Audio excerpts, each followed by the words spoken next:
Um, Hi, Philip. Hi, Jenna. And hi, everybody. And Ryan.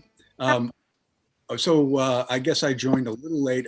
Am I supposed to talk about myself now? And Just intro, Just yeah. intro. Yeah. Al Feinberg. I have my boots in two worlds. I work with Philip and Jenna at Space Communications and Navigation.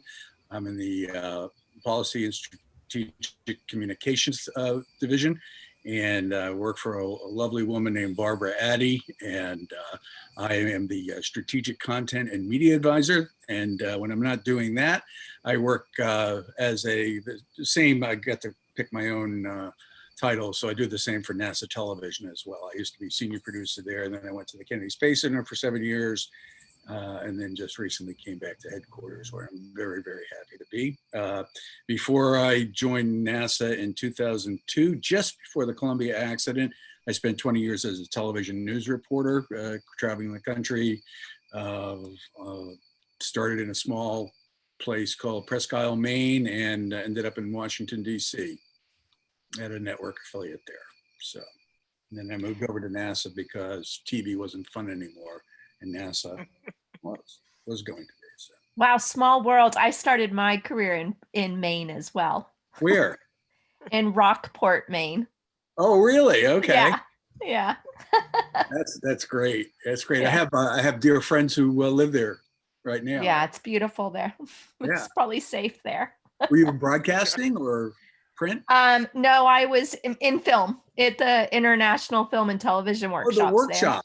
There. Yeah. The workshop. Okay, sure. Yeah. Oh yeah, that's big stuff. Yeah, it was fun. Cool. Well, nice finally meeting you, Al. I think I met everyone else, but not Al. Yes. So welcome. Likewise, Aaron. Thanks for having me. Yeah. Aaron, if you want, I guess we all know about TXI now. Aaron, you want to say 2 sentences about TXI? Well, I would say thank you so much for coming and hanging out with the Texas Immersive Explorers. I believe I told all 4 of you that this is a new program that just launched in January of this year. And already we have 48 students across UT's University of Texas's campus participating. So you have students not only from the advertising and PR school, but also radio, TV, film, education, psychology, computer science, arts, entertainment, technology, integrated live media and theater. Did I miss anyone, y'all? It's lots of different schools. So it's a very interdisciplinary program to focus on immersive. And our goal is really to study the future of media and how we're going to communicate, shape, and tell stories, engage with audiences in new ways. And one of the exclusive things on coming to this program, even though it's a formal curriculum with courses, we're really building a community, and every one of these students is helping out to kind of promote and start this community. And they specifically asked, can we get a hold of your Rolodex? And can we have private chats with some of the people in your Rolodex to get to know them, learn about their careers, start meeting people in hopes for future jobs. So y'all are our first fireside chat. We're going to hold 2 a semester and really kind of be able to not just do a traditional presentation, but really give you a chance to meet my students who are going to be the people you will want to hire in thinking about the future of communications. So thank you. I have a question. Yeah. And this is one of history. Does everybody know where fireside chat originated? That term? No. It was FDR. Ding, ding, ding, ding. That's right. Corey. Go, Good Corey. job. Nice. Corey for the win. So I'll go ahead and break down how this fireside chat is going to go, just for some people who don't know. We're going to do a panel guided by myself and Kyle in the first 30 minutes or so, and then we'll break out into breakout rooms with pairs, and these will be random breakout rooms, and you can jump back and forth however you like. So is everyone ready to get started? Sounds great. All right. Kyle, do you want to go ahead and start us off with the first question? Yep. Alrighty. So can each of you tell us about your journey and then what attracted you to NASA? And so go at it. Jenna? Oh, thanks, Philip. It's a good thing that we love each other so much. So I come from a tiny, tiny little town in upstate New York. I had zero ambition of being anything other than a teacher or a corrections officer, because those were my two options where I was growing up.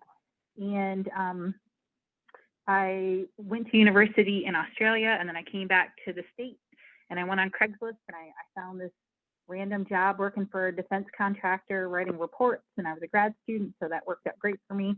And we were in charge of auditing a company that was a contractor for NASA, and I just kind of naturally migrated. Every job that I had naturally kind of migrated my way to NASA. And then when I came to NASA, the thing that solidified my career, and through my job, I was also, I've done various things for overseeing the whole security program for various entities, like Philip had said, the Deep Space Network, and Near Earth Network. I'm sure everyone has had someone they know in their family who has had breast cancer. And when I had learned about Hubble, and when they first sent it up, Hubble sent back some really terrible pictures. They weren't clear, they were super fuzzy and awful. And the engineers worked tirelessly to update their technology to make the images more clear and crisp so that we could continue to study space. They then provided that technology to doctors and scientists who were working on mammography technology so that they could help detect breast cancer instead of at stage 3 and 4 at 1 and 2, saving countless number of lives. So, NASA isn't just exploring the moon. We do a lot of humanitarian efforts, and that's one of the things that keeps me going. And part of my job is securing our network, and I can't think of a better thing that I would rather do for our organization than that. Philip? That was wonderful, Jenna. I came from an even smaller town. Debatable, but sure. Graduating class with 36, which is the largest in the school's history. My brother graduated with 16. My sister graduated with 22. So very small town. Went to a high school on Shigatig Island. So it was a very interesting experience growing up. However, there is a NASA center there, or station there, Wallops Flight Facility. And my dad moved in the 70s from a large city in Philadelphia, and from Philly to the Eastern Shore of Virginia, and decided to work at NASA. And he worked there for about 39 years. And so growing up, I always knew about NASA. I was always inspired by it, the science, exploration, always seemed very cool to me, hearing the stories. So I always kind of had that in the back of my mind as I was deciding what I wanted to do in the future. So naturally, when the opportunity presented itself, I became a NASA contractor, worked on formation flying and flight dynamics and things like that. And then later on, I moved to spacecraft communications. And then I got the call to come down to headquarters about 2.5 years ago to start this exciting adventure with some of the folks you see here. So it's kind of had NASA in my blood. My uncle also works at NASA as well for about 38 years. So got family in NASA. Ryan or Al? I'll go. I never had a design. NASA was never on my roadmap. It wasn't, and I think that's an important story to tell because you don't know where you're going to end up. I was working in marketing and doing a lot in social media, and I was known for like working in VR. And so I'd been doing that, and I was speaking at an event in Prague, and the other keynote speaker was from NASA, and we started talking about VR, and she was really interested in what I was thinking, and I was really interested in the storytelling and at NASA. And so she called me for advice every once in a while. And then one day she pinged me and she said, "Hey, I've got an opening on my team." And I remember looking at my wife and being like, holy crap, I think I might end up working at NASA. And it was just such a crazy thing that had happened because of me being really good in the lane that I happen to be in. And I'll just always remember these times that my wife would drop off our small children and then drop me off at NASA in the minivan. And I always felt like a weird little kid going into this place that for a while, I didn't feel like I belonged. But that was my interesting trajectory into NASA. Well, Ryan worked with some great people out there too. I know several of them, and great synergy there. As I alluded to before, I was a TV broadcaster for a long time. I never thought much about NASA, except as a child watching. I'm old enough to have seen Alan Shepard go up in the Mercury 7 in the first human flight by an American, and John Glenn, and I can still visualize those things, and Neil and Buzz on the moon. But I never envisioned myself being part of that. I just thought NASA was cool. And I built a pretty good career for myself for over 20 years, advancing from market to market. And then when I got to Washington, D.C., and I was there about 5 years, there was a change of administration, and all the things that I thought I was doing that everybody kind of liked. They liked it, but they didn't want me to spend the time to do it. So I started scouting around, and I happened to go cover the 25th anniversary of Voyager. And it was June of 2002. And I happened to mention to the public affairs officer that was ushering me around, I said, "This looks like a pretty cool place to work." And his eyes lit up, goes, "We have 2 openings." And so by that November, I was in. In fact, Jenna mentions Hubble, the woman that hired me, was part of the team that helped sell the whole concept of the contact lenses for Hubble that helped correct the vision. So Trish Pengra, and just a wonderful person. So yeah, and I thought, oh, this is going to be great. It's going to be so much fun. I was hired to be part of the new generation of public affairs officers who could think about broadcasting and TV and video and stuff like that, where everybody else pretty much were print people. And about 10 weeks after I joined, the Columbia accident happened. We lost 7 people, and for the next year, we were, it's pretty crazy. It was a sink or swim situation for me. I was not a NASA nut, so I didn't know much about the program.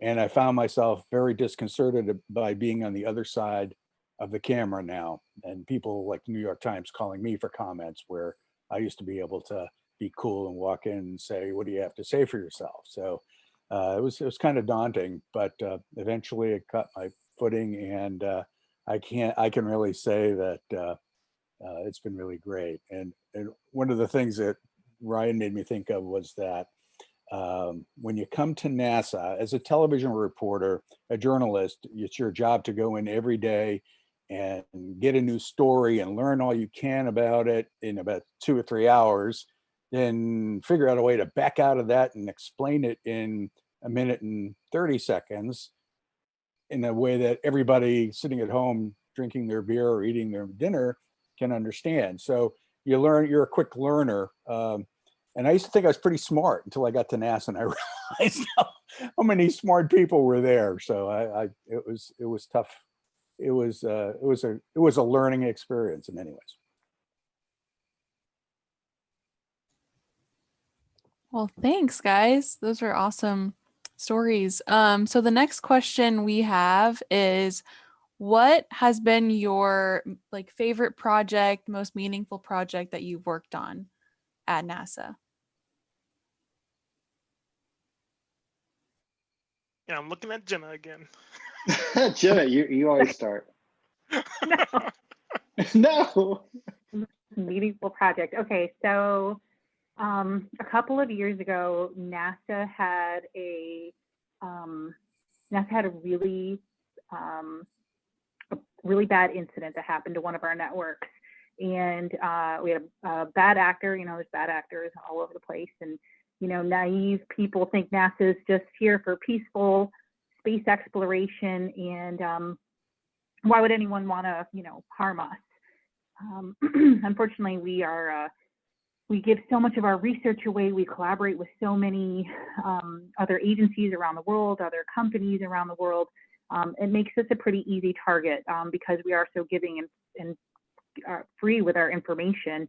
So one of our networks got severely infected by a bad nation state actor. And I spent the better part of 6 months working with the network and then working with several 3-letter agencies to try and clean them up, hunt down the bad actor, and then spent the better part of the rest of the year and even now strengthening our networks, making sure that bad actors can't get in, and if they are, that they're detected immediately. Because my goal is to make sure that Philip and his networks are successful, and if I'm not successful, Philip's not successful. So it was a really proud moment when that your network is clean and free of all the bad people that could be trying to get in there. And then when we see pings on our network and they're unable to get in, it's a big source of pride, because then it allows the networks to keep running and achieving their missions. Philip? Yep, I guess I'll go. Thanks, Jenna. Thanks for keeping us secure. Definitely a critical thing.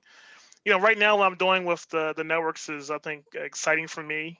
And related to that, one of my first development projects, but one of my first development projects related to networking and communications was actually in Antarctica, McMurdo.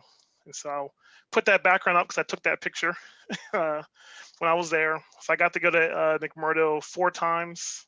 This was a nice long journey and kind of adventure, right? To go to Antarctica and to have the sunlight on 24 hours a day, different environment. It's like you're walking on a different planet. It was quite amazing to be able to do that. We went, like I said, 4 times. It's like a 25-hour flight, from here to the West Coast and to New Zealand. You gear up, you put all the heavy gear on, and you have to wear the gear on the military plane you take from New Zealand down to Antarctica. It's a C-17, and sometimes you get the LC-130 Hercules plane. That's like another 9 hours to get down there. And so you gear up, you have this heavy equipment on, because if you crash, they said, just in case you crash, you have to have the gear on the plane. So that was a little scary. So just one experience I had was, we were flying from New Zealand, and this is kind of diverting a little bit. We're flying from New Zealand, and we're in the LC-130 with the props, the 4 prop planes, and they're sitting there all geared up, and I'm waiting, and we take off from New Zealand. And I see one of the flight crew comes down, and he has a little mic on. He's looking above me because there's a little portal or little window behind me to look outside, look at the engines. He's looking at the engines. He's staring like, huh. I'm like, so I'm staring at him. You can't really hear anything because it's just super loud, because it's not like a commercial flight. It's you hear everything. He's tapping one of the little oil gauge above my head. I'm like, what is he doing? And he looks down at me and is like, I was like, what does that mean? He goes, well, we only need 3 to fly. So clearly one of the engines went out. And I guess they caught it enough where they were able to fly back and go back to New Zealand. But normally if you're going to McMurdo, there's a point they call a point of no return. So when you get there, they have to land in McMurdo, or that's it. They just have to land because no fuel to return around. So they always try to check everything out before they actually go so far where they're committed, and they have to land no matter what. So that was an adventure for me, being at NASA, being able to travel there. I've been to 6 continents, just haven't been to Asia yet. So I'm excited to go there someday. But it's exciting that NASA, there is opportunities to travel, to explore the world, to do science. I was able to build a communication station up in one of these little hills here. So that was exciting. And I think that was a project that actually impacted me and got me to kind of go out and see different areas and different opportunities. So that was exciting to be at NASA. At NASA, one thing I noticed that you can be doing one thing for a number of years, but it's very easy to change what you're doing. If you want to try something different, you can adjust, you can take a different position, but it's all kind of depends on you. And so that was one of the opportunities I was able to capitalize on and enjoy. Ryan? Al, I don't particularly want to follow that. That was really cool.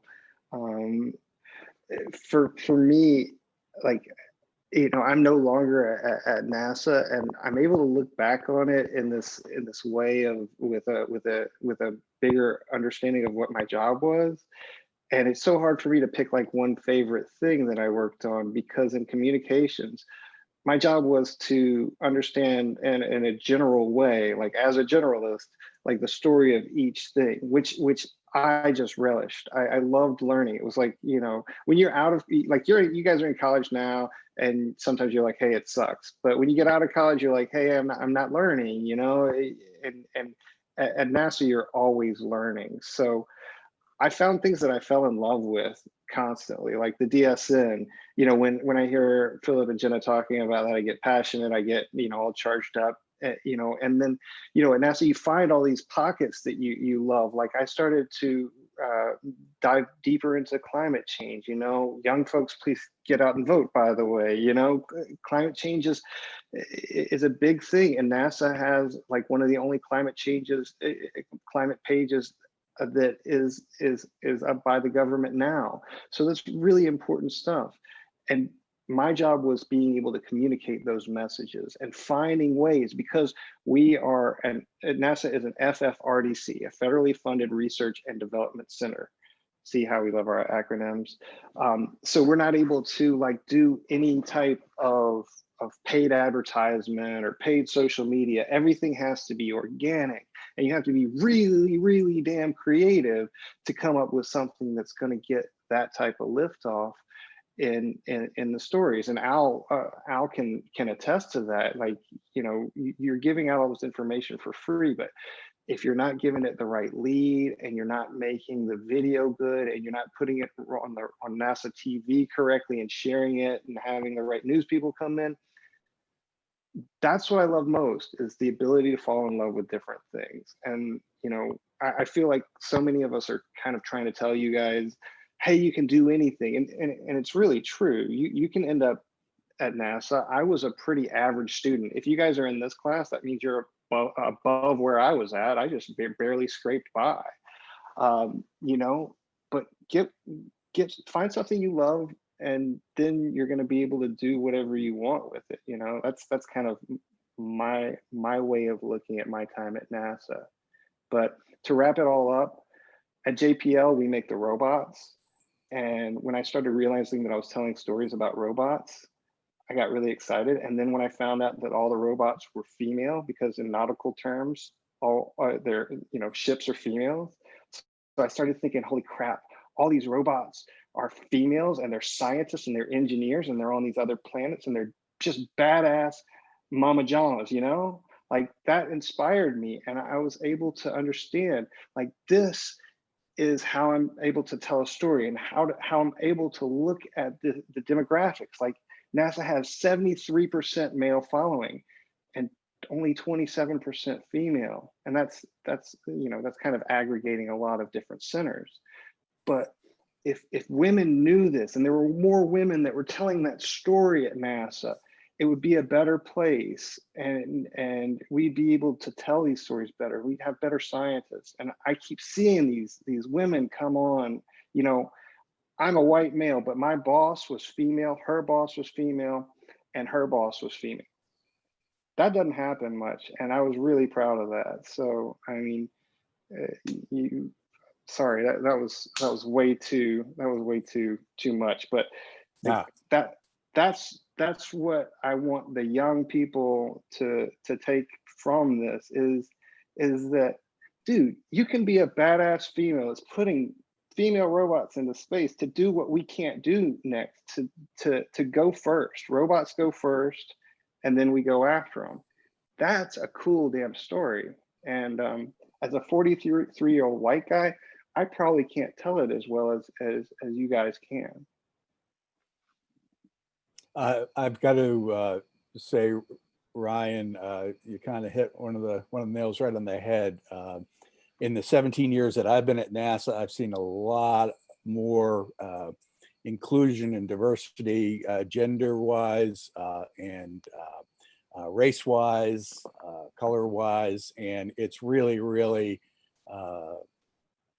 exceptional direction and the embrace with which the agency has given the idea of inclusion. We have a new unity campaign that came about, frankly, because of Black Lives Matter, and and everybody's getting behind it. And with you young folks coming in, we keep saying that we're looking for the next generation of explorers. And that doesn't mean you have to be the one with boots on Mars, but it's the next person who's going to build a robot, or it's going to help Philip or take over Philip's job when he decides that he's had enough, or Jenna's going to pass the ball. Before I get into my own things, I just want to say about Jenna, Philip is well respected for what he does. Jenna is too. What Philip does, nobody else does at NASA, really. Jenna is one of many people at NASA who does IT security. However, she is the gold standard. And I'm not just saying this. The deputy for the CIO for the agency, who I did an interview with because I'm writing a feature about Jenna, said, oh yeah, she's the one. I mean, she's the one we hold up as the standard. And she's a subject matter expert that everybody else kind of looks to at the agency. So I just want to put a shout out to my colleagues. One of the coolest things that I do, frankly, it's just the way it's worked out, is where I am right now. It's the people that I work with now are the nicest group of folks. We talk about the NASA family. That's well documented, but in this case, it's really true. We work for a guy who just loves his people. He cares about their family situation.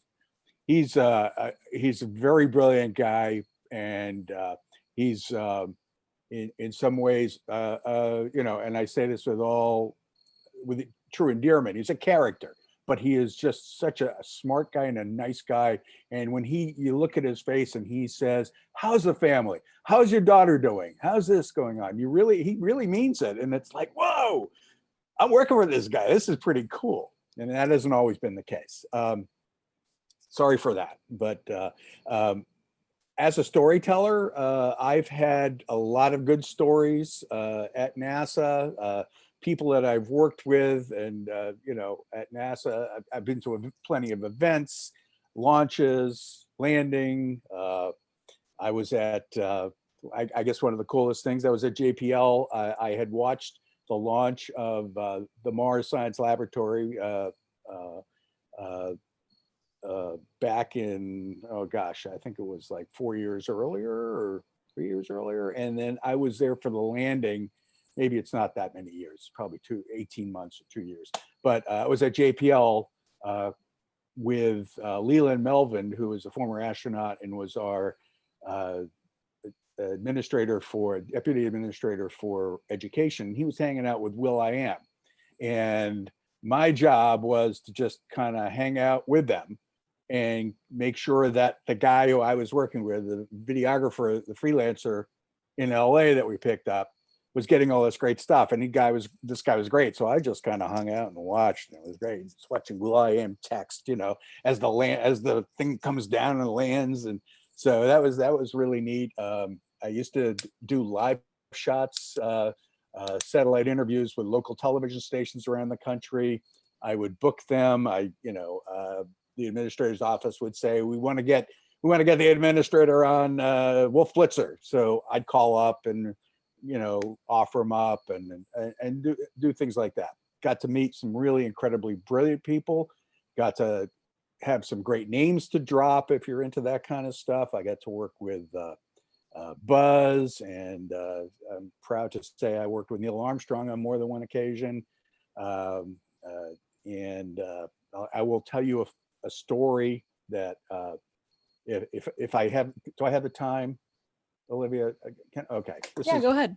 This is a true story. This is a case of Neil Armstrong, as you probably know, is a brilliant engineer, as well as a guy who had nerves of steel. I mean, the guy was just, and he didn't suffer fools gladly. And he knew he could read a BSer instantaneously. Well, I just joined NASA TV, and Neil had come out of retirement, and this was 2004 or 2000, I guess it was 2003. And he had just come out of retirement, and he was a really reclusive in a way, but he was tapped by our boss to start, doing videos for NASA. This was like a real coup.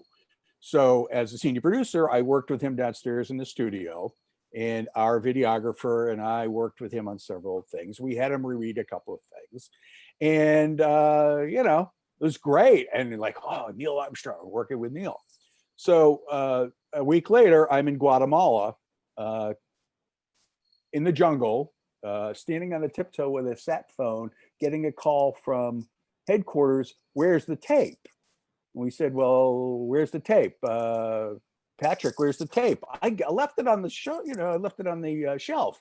Well, 2 of the 4 soundtracks are missing, or the video tracks are missing. We don't have them. And so, long story short, Patrick made an error, and he recorded over the video. So he went to check a tape, but he never rewound it properly, and he never fast forwarded quickly. Anyways, we were taped over some of Neil's stuff. So this was like, whoa, this is heavy stuff. We ended up having to fly to Cincinnati back and forth the same day. And Neil, at another television station, agreed to help us out. He knew there was a problem, but he didn't know what had happened. So as we see him coming into the parking area, and he's walking, and he's got this big smile on his face, and I'm waving to him, and he comes in the studio. I said, okay, guys, let's do this. But actually, what happened? And I'm sorry to say that we weren't on the total up and up. I wasn't going to throw Patrick under the bus and say, well, we taped over, I left it to Patrick. Patrick decided that he didn't want to go there. And so we started babbling, making small talk. Well, we had a problem with this and that. And Neil knows this stuff. And Neil's looking at us, and he's got this look on his face. And then all of a sudden, he breaks out into this big grin, and he knows we're just full of it. And he goes, okay, let's go do this. So, the day Neil Armstrong saved us from real embarrassment that's my story. So in any event, thanks for indulging me with that. Thank you, Al. I think we are going to move into breakout rooms now. There'll be 2. I think it's gonna be Gina and Ryan, right? Gina and Ryan, and then Al and Philip together. Mm-hmm. So we're going to move into breakout rooms, and you guys are free to jump to either breakout room at any time. If you guys are cool with going a little over 7, are you guys cool with going a little over? Philip, Gina, Al? Yeah, it's fine. Good to go. Ryan? Cool. All right, so we'll go into breakout rooms, and we'll meet back at around 7:05, 7:10. Is that cool with everyone? Okay. Sounds good. Alrighty. Okay, I'm opening the breakout rooms now.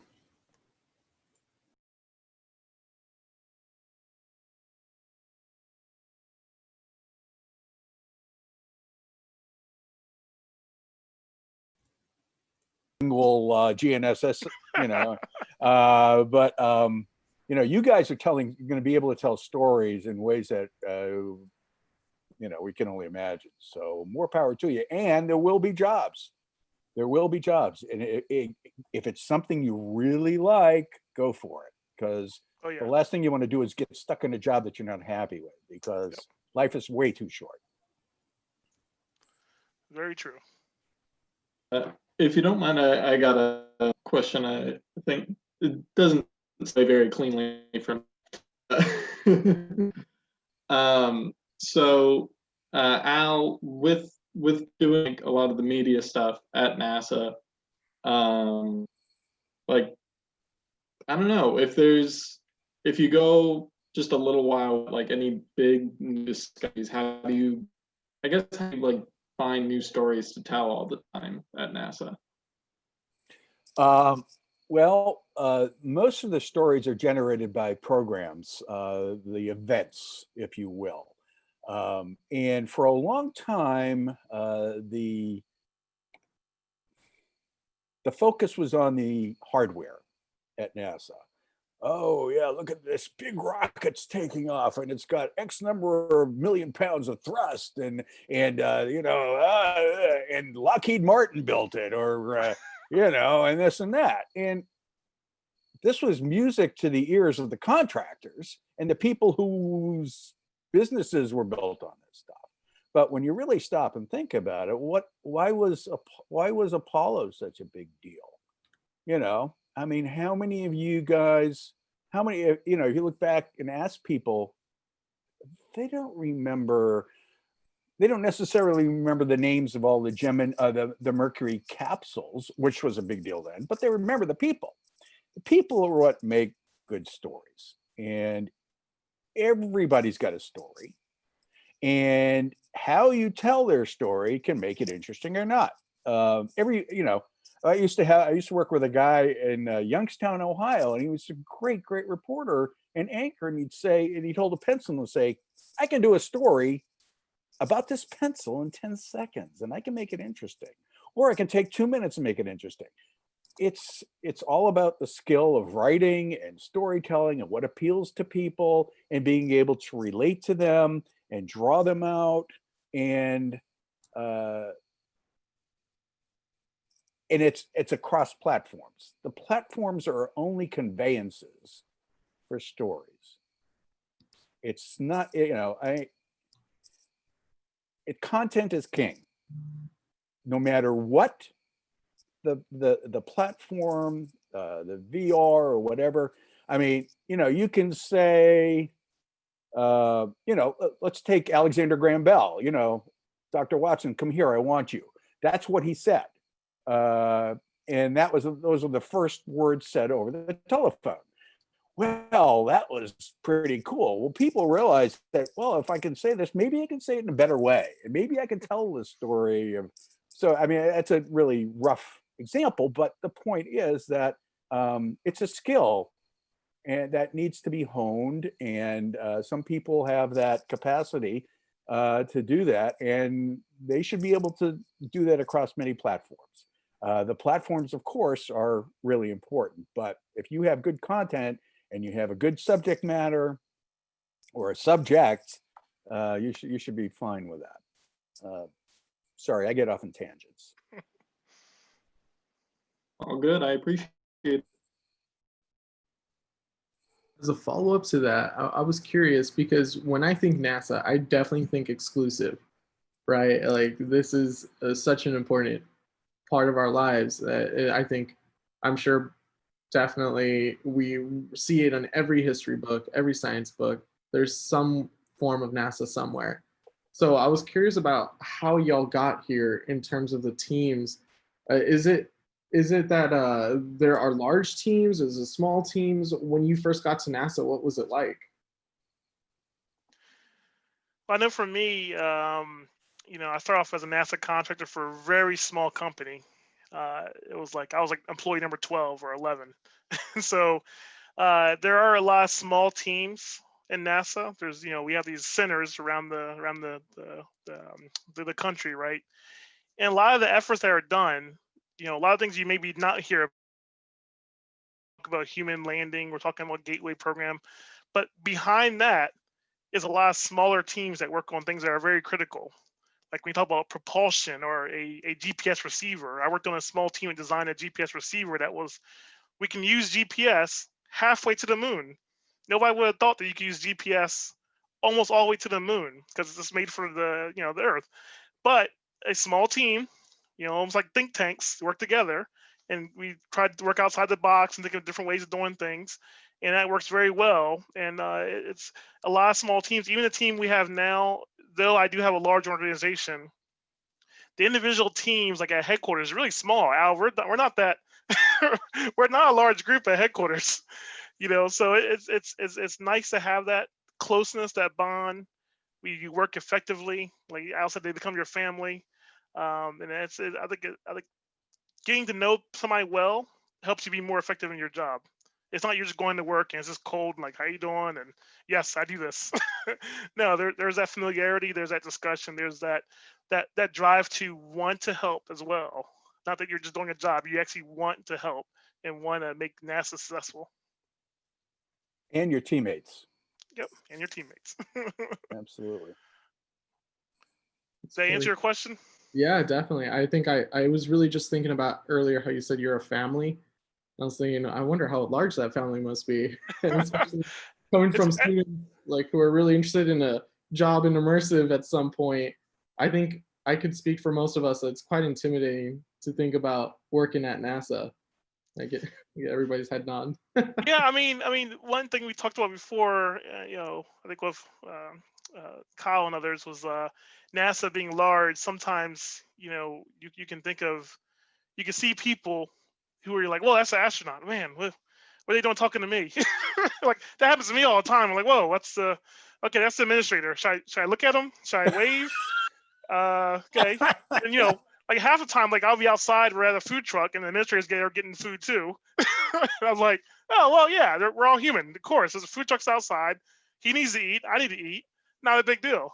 So, it's once you make people more human and more relatable, it helps. That you sometimes think NASA's, whoa, it's just NASA, but no, we're all human. There's some incredibly intelligent people, but they're human as well. It's great having those conversations. With Zerbukin, the head, AA of science, that's the science mission directorate, Thomas Zerbukin. He's a great guy. I've been in meetings with him. In my first meeting, when I started at headquarters, I remember it was like March 1st of like 2018, something like that. And one of my first presentations was the head of the science mission directorate, Thomas Zerbukin. And that was like 2 weeks later, and I had to present to him, and I was so nervous. I was just like, oh my goodness, what am I doing? What am I doing? I can't be presenting him. Oh my goodness, what if he asks me a question I don't know? What if he asks me something I just don't know? What am I going to do? And I'm just like nervous, shaking, and I'm like presenting to him, and I'm looking at his face. And I don't know if you guys seen interviews with him. He was on the Osiris Rex thing recently. He has he's a Swiss. He's stone cold face, just not a smile, so I'm like presenting the whole time, trying to gauge the audience. I gauge it. Is this resonating? Is he liking this? Is he not liking it? Like what's going on? And stone cold the whole time, just nothing. I'm like, so I finished, I'm like, okay, all right. He goes, great presentation. I'm like, what? Like, okay. But yeah, it's just, I consider that person really high up, right, head of all the science for NASA. But really, they're just, when you start to meet them and know them, you start to really see them as just humans, like everybody else, right? And it kind of peels away that mystery and that exclusivity of NASA, right? And that's how you should think about it, right? And you guys working what you're doing really bring a talent, and that new talent that comes into NASA is always something that NASA hasn't done before. There's a lot going on in the rest of the country that NASA would love to do, but doesn't have the skills. So when you say things like immersive and the AR and stuff you're doing, for us, we're like, oh my God, that's impressive. I have no idea what that is and how to do it. So for me, that's a talent skill, and it's out eclipsing anything we can do. So don't think that what you're doing is far beneath NASA. In a lot of cases, it's way above NASA and going past it. And so if you think about that, you can bring those skills into NASA, into programs like this that help us advance, help the country advance. This is so good to hear, y'all. I have a follow-up question about that. I think everyone here would want to know. So I'm doing game design and everyone else here is doing something in immersive. So what would you recommend? Like, do you have any advice for us for applying to internships? Like for those specific types of jobs, just any general advice for that? Yeah, definitely. I mean, there's a large NASA internship program Al's group knows a lot more about that. But really, we did one this summer virtually, which scared me because I was like, I don't know how I'm gonna do this virtually. And but no, it worked out well. I'm a big whiteboard drawer, and so I was nervous. How can I draw diagrams and work with somebody, know how I have and to explain it?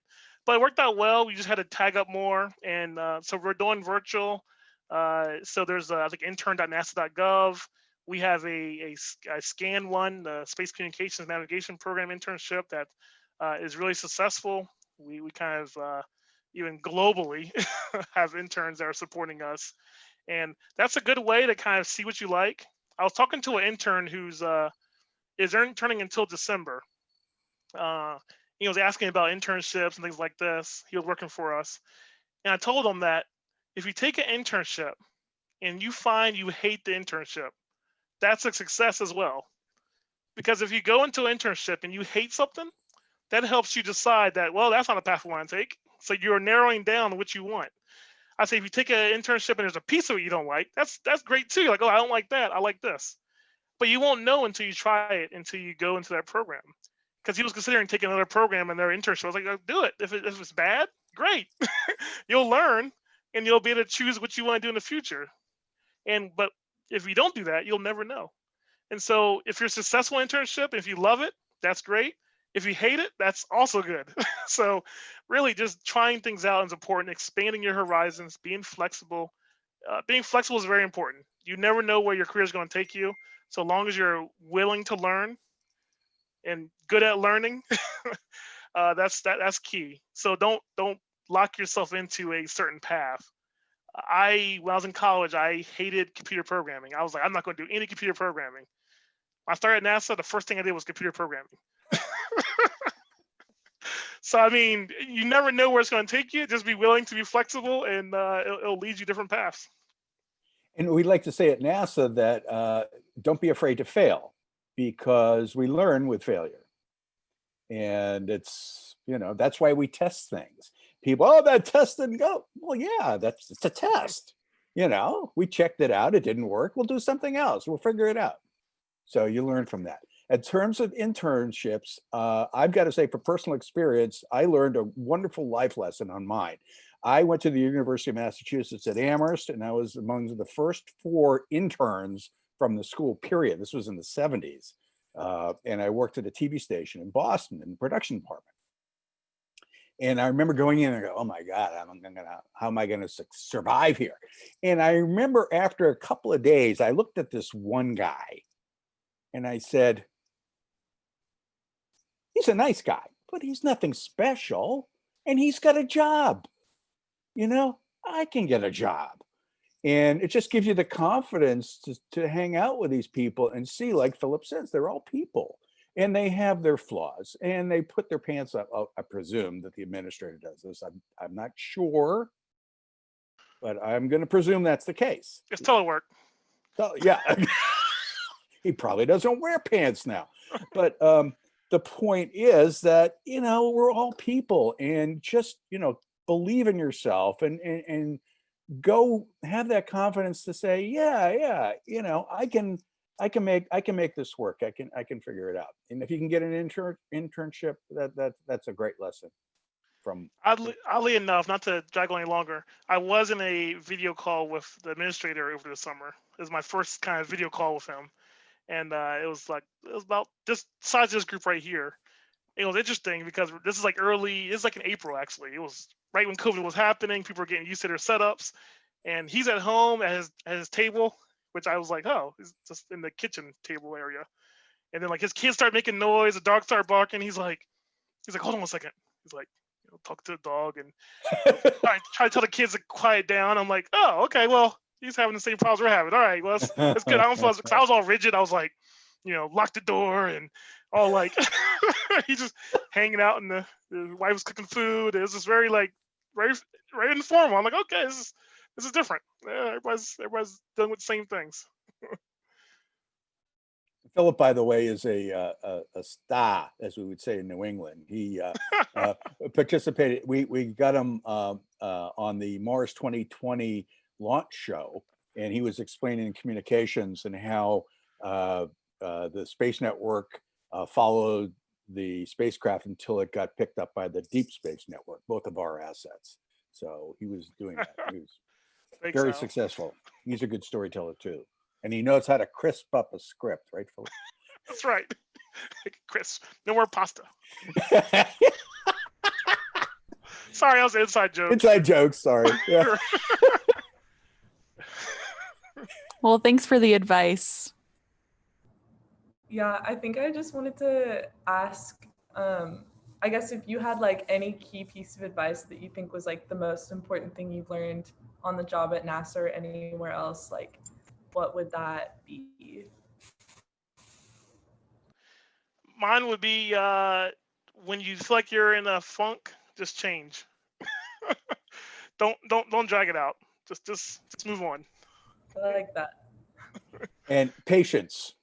Patience is truly a virtue. And while NASA is an innovator and we do different things, we are a government bureaucracy, and things take a long time sometimes to achieve. No matter how smart you think it is, you need buy-in from X amount of people, and it's got to go through protocols, and you have to have all the laws and rules written for it before it can be adopted a lot of times. In the communications, it's a little different, but when it comes to keeping people safe in space, it's, no pun intended, it's deadly serious. So you got to make sure that your safety margins are the way they're supposed to be. And so you don't just go off and fly stuff. And I might add that SpaceX, for all of its successes, would not be SpaceX if NASA didn't come first. Because we designed the plans and we set up the stuff. It's sort of like we're just at the dawn of the space age, not space age, but of spacefaring. And in this country, the government was the first people that flew airplanes, and then they handed it over. People got into it, and they could afford it. Now other people are spending money and they're commercializing space, and they're saying, "Oh, we can do it faster." And well, yeah, because we proved that to you. We gave you the blueprints. Darn it, So, not to begrudge anybody, but just remember that it's just like somebody just didn't show up and say, "I think we'll do this," and yeah, see you later. It's going to happen. The people like Philip and the others that came before, they're the ones who did it. Yeah, also, sorry, you said SpaceX, and it made me remember this article I read about how SpaceX satellites are kind of obstructing the stars. And I wanted to see if you had any like input on that topic or like anything to say, because I think the storytelling class that Aaron is teaching is talking about like space conservation right now. So I thought it would be interesting to hear from you guys. Philip, you're familiar with that Starlink? Yeah, so I could say that NASA is working with them, right? And they've been talking to them about not only conjunctions of them hitting other objects, but also choosing different colors on the spacecraft. Believe it or not, if you paint it a darker color, light absorbing materials like darker grays, blacks, it actually have less reflectivity, and you actually darken the obstruction, which still is there as obstruction, but yet the light pollution goes away. And SpaceX has taken that favorably.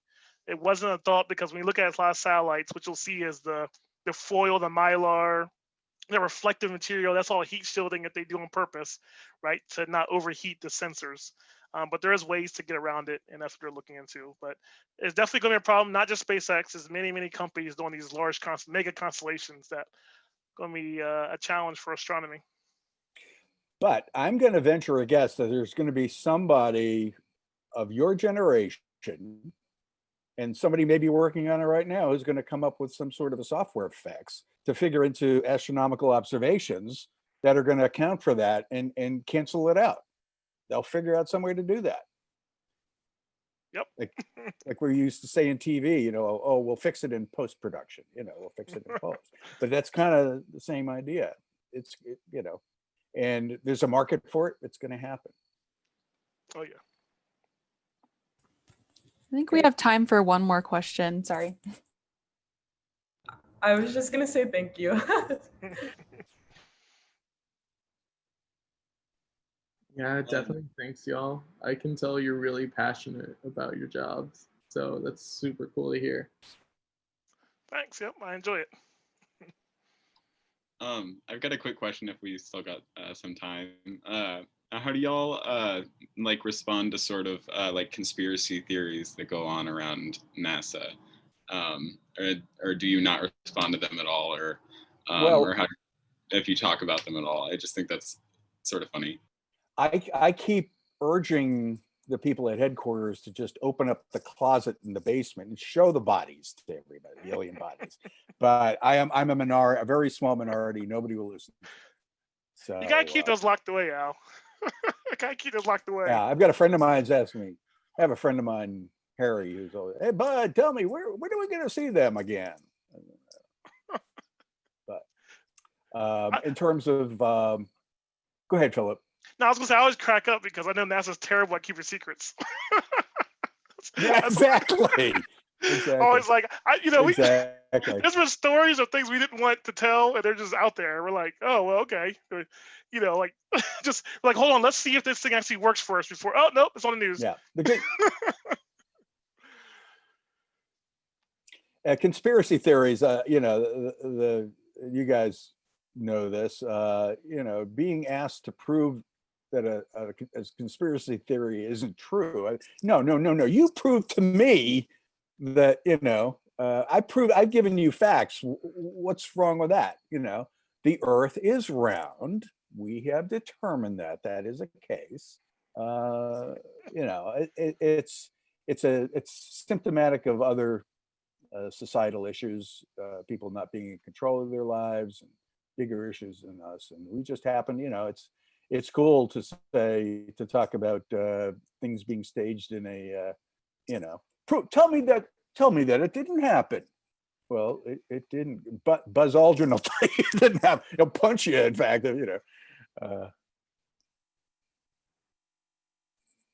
Oh, John, it's goofy. Pandora's box. I have so many questions now. Well, it's closing. Thanks, y'all. Here, I guess with the last 50 seconds, just to internship website was nasa.gov. I think it's intern. Yeah. Isn't it intern.nasa.gov?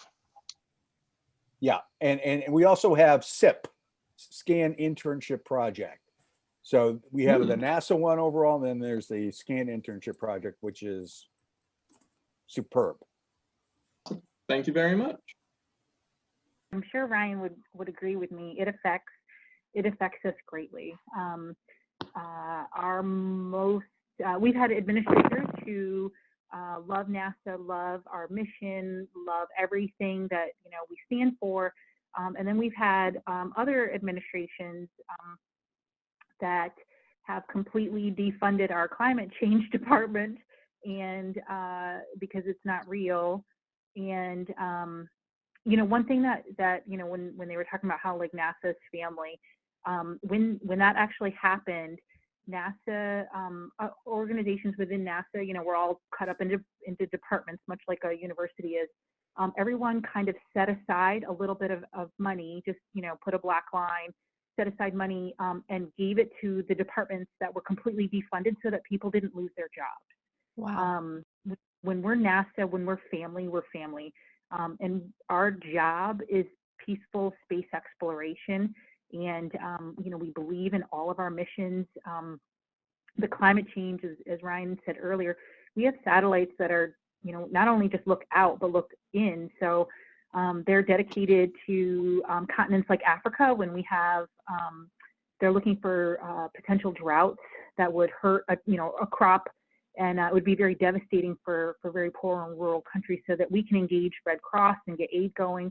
If you defund that, you risk lives.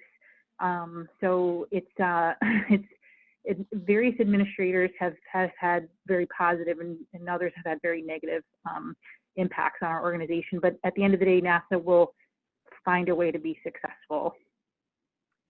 Ryan, I don't know if you differ.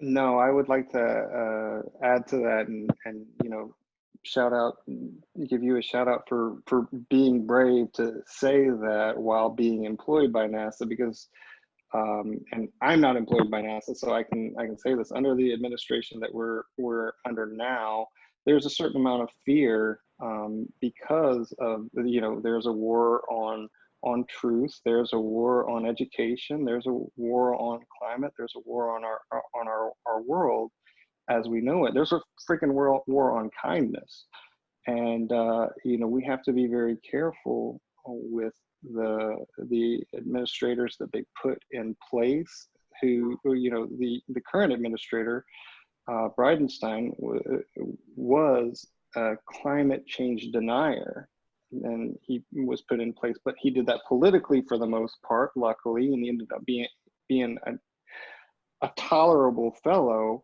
But we have to look at it in the way of who's going to support NASA to do what is right and what is going to help us understand the world that we are changing because of our politics and the way that we treat our earth. And going past the climate change stuff, but you know, if you have friends in the education department, you have to look at those same buckets that she was talking about, because the education department can get shuttered as well. So your vote and your voice on social, and your, you know, you understanding this at a young age. When I was you guys' age, I didn't give a crap, you know, like everything was just, but now we have to be more political. I care more about politics now than I ever have in my entire life, because I really do see how scary it is. And I'm so proud of you for being a NASA employee and being able to say that, because there were times that when I worked there that I was very scared, you know, because we had Vice President Pence come to visit, and you know, my team was asked if who was going to work with him and his team, and I refused. I said I'm not doing it, because I, you know, I'm a big mouth, you know,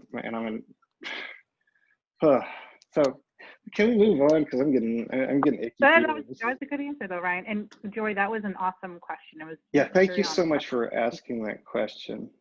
Yeah. Thank you for such an honest answer. I think that's so terrifying, but I think it's really awesome how NASA is like persevered. We really are a family. There's no ifs, ands, or buts about that. Yeah. I kind of just want the two of you to talk about how like NASA is so big, and a lot of people, like how we think about NASA, and how did you, like, you always say everyone has their place, even though like everyone's so smart. Can you tell us how you like cope with that? Ryan, I think you'd knock this one out of the park. Yeah, you know, on our prep call, because we're definitely not this brilliant without a little corralling from Aaron. We talked about how stupid we all felt, me included, and you get in your little bubble, because man, I mean, like, I may not know a lot about engineering, but I'm probably one of the best like marketing guys in the friggin' world. So like I realized where my lane was. But that's the interesting part about NASA is being that specialist, and realizing that all these places are small little towns. They almost run like casinos or something. You know, I had friends that were janitors at NASA. I had friends that were in HR, and you know, my friend that's a janitor at NASA would make jokes about being an engineer at NASA. Nobody cares that he's a janitorial engineer. You know, it was funny stuff. But yeah, it's really about focusing on something that you're really good at, and using that creativity, because you know, like there's a guy named Adam Stelzner, and he's an engineer. Everybody calls him NASA Elvis, and you can look him up. He's got a Wikipedia. He's got big long sideburns and everything, and you think that he was this nerdy guy or whatever, and he has a rockabilly band. But he went out drinking one night, and they had a problem about landing Opportunity on Mars. And you know, they're going from landing something yay big on Mars to something the size of a freaking Hummer on Mars. So they had to come up with a solution. So he wrote this on, he wrote the sky crane maneuver is what it was called, on a napkin at a bar one night after one too many drinks. And the sky crane maneuver was basically like, there's this shell and the robot goes inside of it and it comes down, and then the shell explodes and the heat shield comes off, exploding bolts, and then it drops down on a tether, and then the top shell, the top half, has rockets and it holds it here, and the rockets fire as it goes down and goes from like 17,000 miles per hour to landing on the surface of Mars safely. And so he presents that idea to the rest of his team, and everybody laughs at him, says he's crazy, and then he says, well, why won't it work? And then nobody could tell him why it wouldn't work. And now that's how we land these big ass rovers on Mars. So like, whatever you're good at, always find ways to hone your creativity, whether it's like you're reading fiction or meditating or going out and playing basketball. Remember that your value is not like what these robots do. Your value is the creative spark that you hold in your mind to be able to do these awesome things that you're already doing. Oh, Ryan, that was a great answer, and I'll piggyback off of that. For our internship program that we have, everyone jokes, in DC, interns are great at getting coffee and doing dry cleaning and picking up little kids from school. At NASA, your internship is what you make of it. I've had 3 interns now. I've only been a civil servant for 3 years. And every year I ask my intern, what do you want to do? What are you passionate about?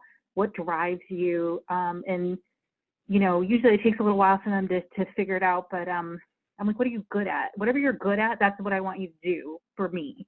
And, that translates when you work for our organization. It is truly like what Ryan said, it's what you're passionate about. And when you're in, you can bounce around. If you love to travel, you can travel all over the world. As long as you're making an impact that is meaningful to you, it'll be meaningful to NASA. And Ryan's got janitorial friends. I have people who, drive a bulldozer and, do a digger, and like our firefighters or, doctors at Johnson, it is the swath. Anything that you want to be, we have that. We have that role at our organization. So I had a question that's probably of a more lighter note. With experience working at NASA and all that, what is like the #1 question you get asked all the time that you're really tired of answering? Is the Earth flat? Is climate change real? That is so true. We get asked that all the time. I mean, If the Earth is flat, are you serious? Is the Earth flat? We get that. We get that constantly. I mean, no. How can I boot you from here? No.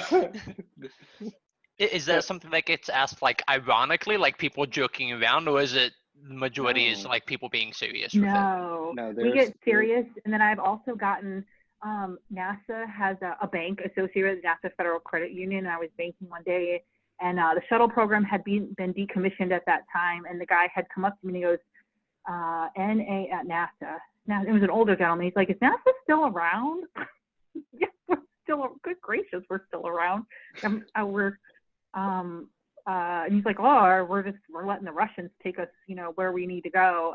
Well, it's cheaper. We'll get back there eventually. So, yeah, is the Earth flat?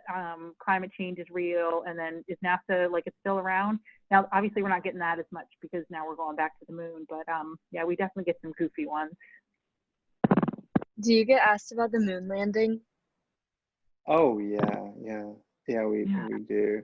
And the reality is, I mean, like, can any of your friends, if you had 5 friends and you told them a secret, you told one of them a secret, the other ones would know in a few days, right? Now imagine 300,000 friends having to keep the same secret for decades and decades. No, it was a Herculean effort. And I always say I can understand why it's hard to believe, because it is, you know, the most technologically miraculous thing that man has ever accomplished, but we accomplished it. So yeah, we get that, but that one is almost easier to shut down than the Earth is flat. People build a community on stupid, and they live there. They live there hard. They got their concrete stupid houses. Yeah. So. We've had people try to drive onto our more sensitive sites and to take pictures of our satellites, and I'm like, you and your Polaroid are not going to be able to take a picture of a satellite. Good gracious. So yeah, we've definitely gotten some doozies, that's for sure. Yeah. Oh, and aliens always are a question, you know.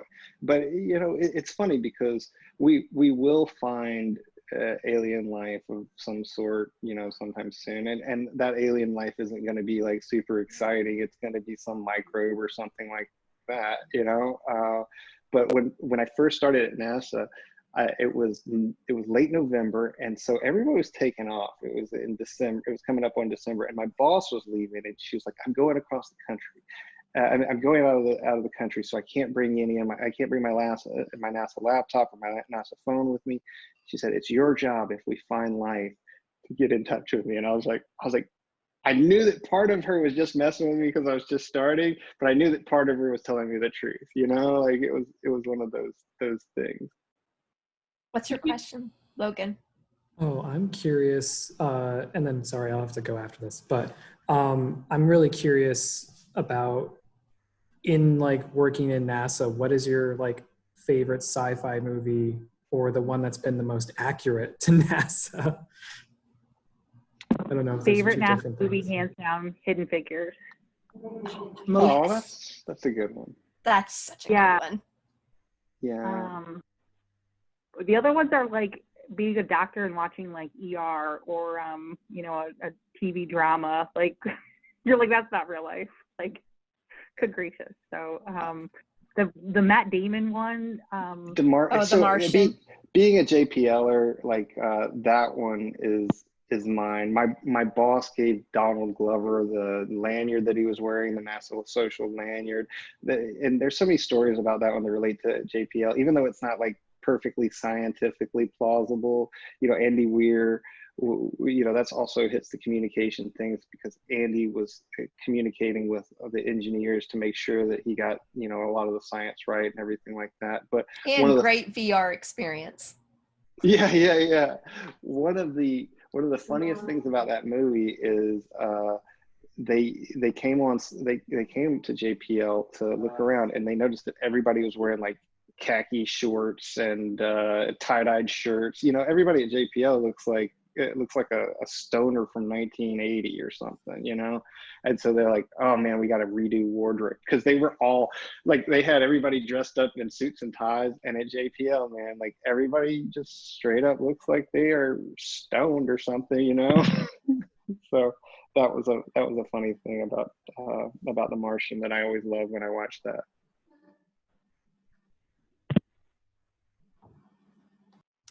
I've got one. So I know, like, working at previous internship, like my mentors very much impressed on me the importance of like never stop learning, like no matter what you're doing. Like if you're at somewhere and you like feel like you've learned everything there is like to learn, then like get out. But I guess like the question I have for y'all is like, what's the one thing that you've learned working at NASA or otherwise in general that like is really impressed upon you that you can say that's not, you know, under whatever closed doors? I think your statement's very true that since I've been at NASA, I haven't stopped learning. It's a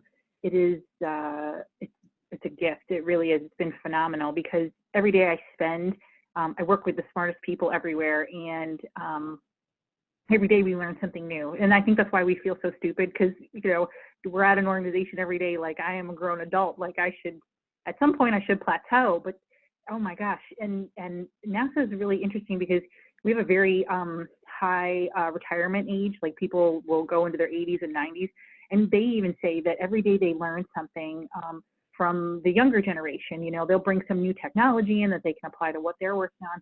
And I swear, like every day I come to work and I genuinely learn something new that is very humbling to me. So Ryan, what do you think? I mean, I feel like you hit it on the head for me.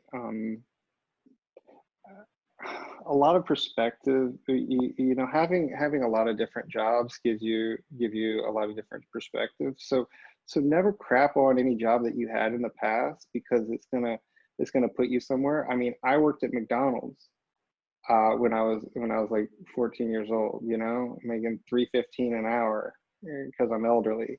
And I remember going into McDonald's and I was wearing my NASA badge, which is a no-no. I'd just forgotten to take it off. And I was ordering some food, and one of the employees looked at the other employee and says, "Hey, dude, that dude works at NASA." And I was like, and I used to work at McDonald's, yeah.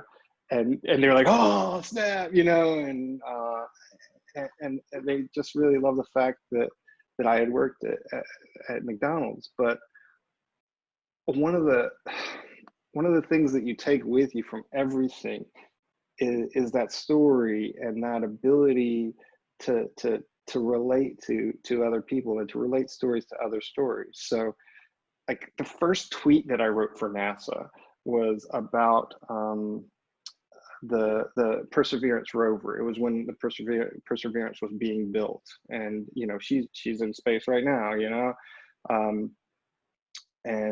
It was really about how it was an upgrade from Curiosity rover. And so what I did was I made a post and I made a GIF, and it was about like check out the 2020 rover with all new upgrades, you know, and I made it sound like it was a car, you know, and I was just selling it. So it was really funny and tongue in cheek and all that stuff. And I also sold cars when I was younger.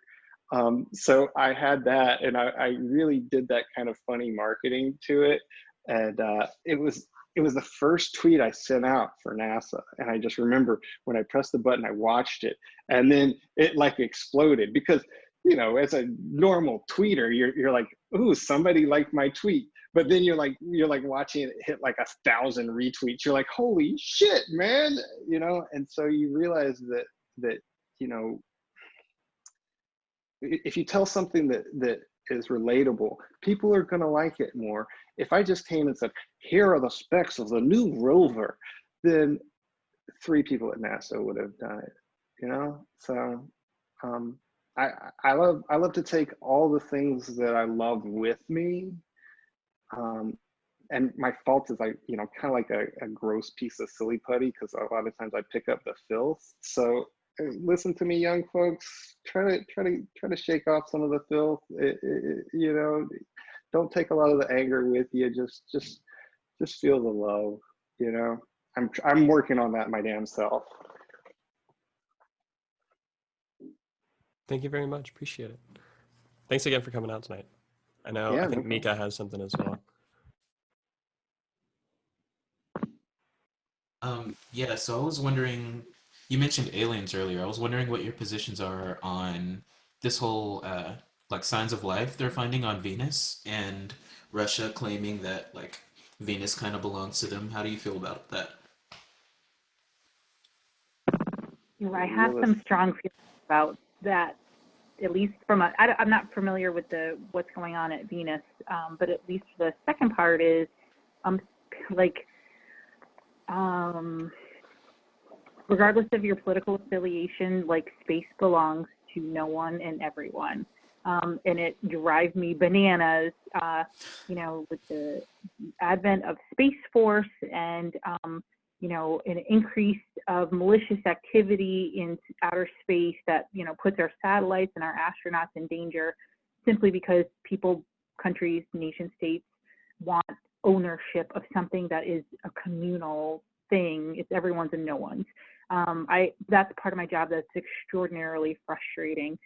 because, you know, I'm trying to protect our satellites in space and both, you know, unclassified and classified projects.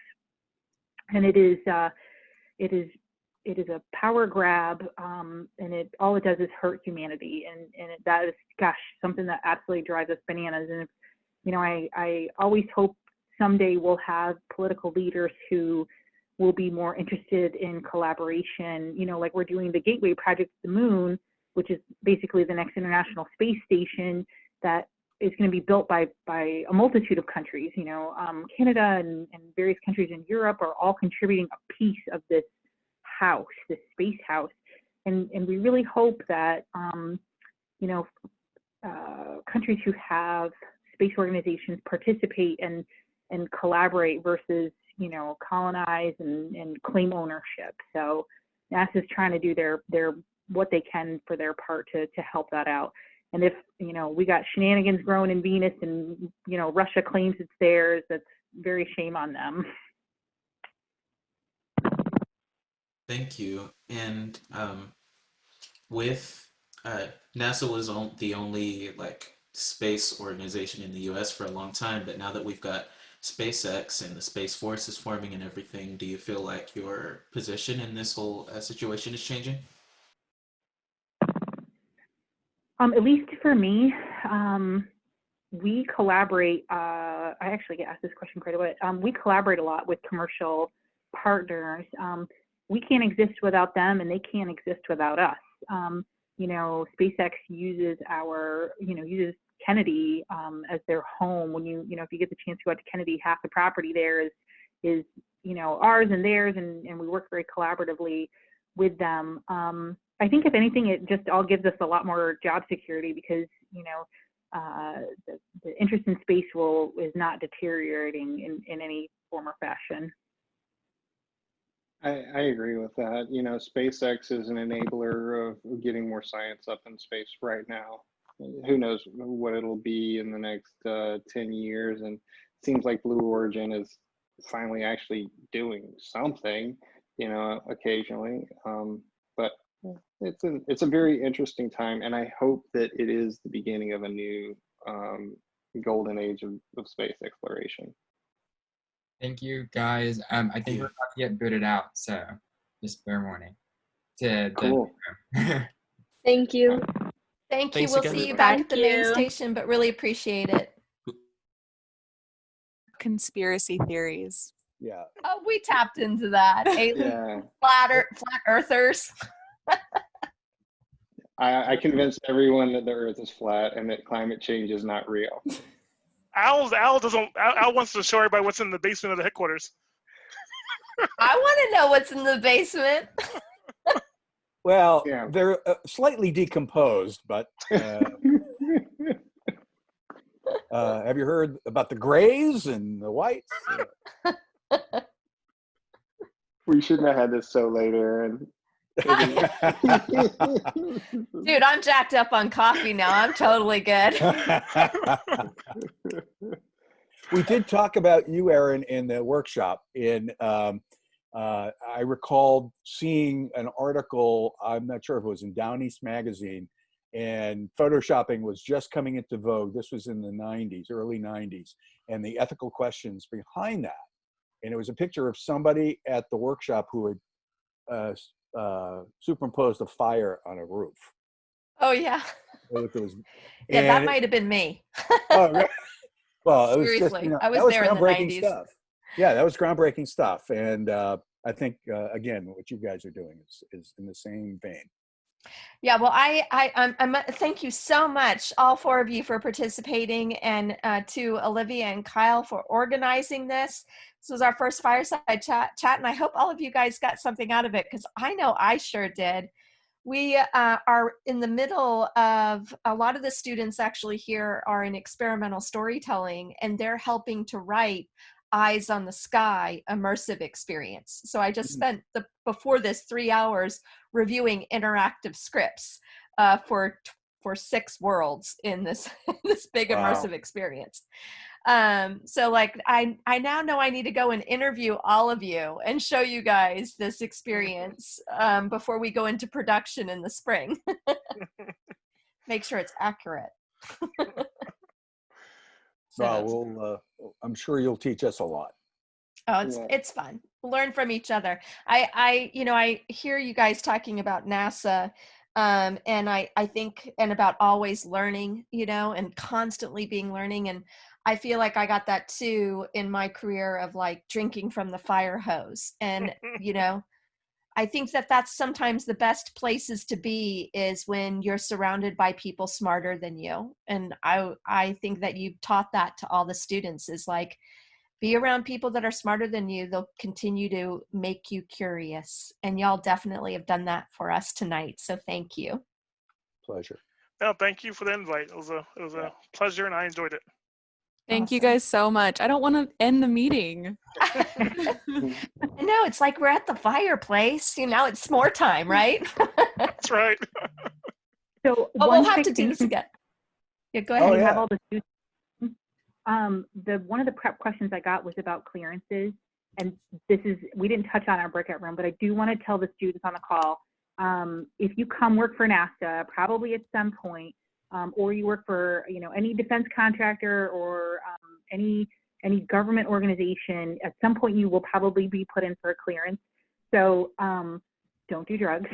Please don't do drugs. And then credit. That's the other big thing. Like, don't get arrested and end up in jail, but that's kind of a given. But credit, not having credit is just as bad as having bad credit. So it's important that, at some point when you feel like you're a responsible adult, you open a credit card and you use that and pay it off. That's one thing that a lot of people don't understand when they come try to work for the government is that if you don't ever have a credit card, people think, oh, if I just have a bank account or I pay my bills out of checking or I have a debit card, then that's great. You actually have to build credit in order to, that's part of there's 12 adjudicative guidelines, criminal history and drug use and alcohol use. Those are all kind of givens, but credit and drugs and those are big things. So, and if you have questions about that, if you end up going to work for any agency, you're more than welcome to email me and ask me about that. But, get good credit and don't do drugs. Way to and leave having it on a high note. No. I know. I'm just thinking, I'm so excited right now. It's got real, Jenna. That's got real. That wasn't a pun, was it? Jenna, can I bring my high school student into this conversation now? They ask such great questions. I want them to come work for us, and I want you guys to be set up for success. We want great people, and so that's a good thing to think about. Or just don't do drugs for a few months before you get hired. That's the Californian in you crying. That's the JPL California right there. JPL would be empty. I'll just tell you that. Jenna's like, I didn't hear this. Jenna, I didn't hear this. If there's be careful what you post on social media, please. Oh yeah, they will. Oh yes, will come at you, and that's that's something that I've had happen at multiple jobs, and I had they go deep, and they're like just tweet from 2018, Mr. Bell. What does this mean? And I was like, I don't even know, and I had to look it up, and I was like, and it, the funny thing, it was me fighting with a flat earther. I swear to God, this was my last job, the job that I'm at now. I work in sports technology now. And they found that, and I was like, it's just me fighting with a flat earther. And they're like, you don't believe that the earth is flat, do you? I was like, no, they're like other way. This is crazy. Yeah. So yeah, just be careful. You're like, yeah, I worked at NASA. That's what they all believe. Yeah, I know. Yeah.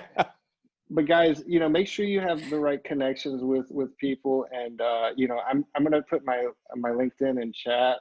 So if there's somebody that you see, as you grow your network, I know that's one of the things that is valuable for you. Don't feel shy about asking your teachers for a recommendation or asking other people for that. That goes way long. That goes very, very, very far in many instances. So I will accept the connection with any of you guys.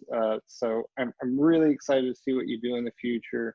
You know, I'm Whitney Houston here. You know, I believe the children are our future. Let them laugh, let them lead the way, and all that stuff. You know, so thank you so much for having me on here. I hope I was of value to you guys, and let me know how we can be of value to you guys in the future. Wonderful. I second that. Awesome. Amazing. Thank you guys. Thank Well, you. y'all have an amazing night. And now I'm going to go listen to some Whitney Houston. There you go. And we have a television event coming up, right? In about 40 minutes. Too. I know, right? I need to get a glass of wine. So we're still waiting. If we'd gone over here, we're done. And I'll say that we sent the command to Voyager 2 last night. We are waiting to hear back. It will take about 34 hours for a response. We haven't talked to Voyager 2 in about 8 months. So that must be nerve-wracking. That's a little extra news there for you. Oh man, I haven't been keeping track. What's she, 43 now? Yeah, 43. Yeah, we've had it down for a while. Oh wow. That's an old girl right there. We'll see. 17 hours to send the command, 17 hours to get back. So. Oh my gosh. How many billions of miles? Oh, it's like 16 billion, I think. Yeah. Is this going to be the definitive, or is this like preparing for end of mission and stuff? No. It's just that we were down our antenna. We were taking it down for repairs, and we had to take it down. So we put the satellite in safe mode and let it coast for a little bit. And now that we're ready to almost talk to it again, we sent a little command to see if it's still alive. Well, we can hear it, right? I mean, it's just that we can't command. We can't command. Yeah, we can hear it. Philip, well, I just want to propose to you before we hang up that I will take you to Singapore next summer so you can experience Asia. Ooh, if nice. you want to take me to Antarctica, because we're opposite. I've hit all 6 continents but Antarctica. So there you go. Knock that one off.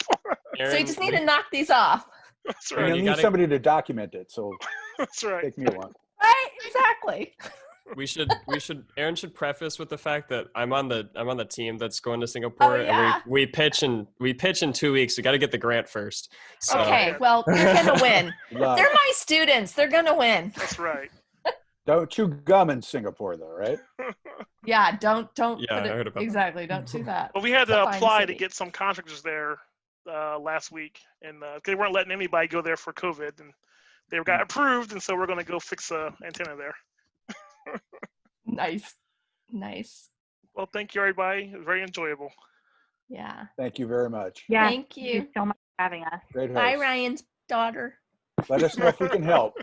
I'm gonna get that. We will. We definitely will. Thank you so much. Thank you guys so much. Get out there and vote one more time, because we gotta take care of this next generation too. Oh yeah, I voted. Vote. Vote. Good job, guys. Take care. Bye. Bye. Bye.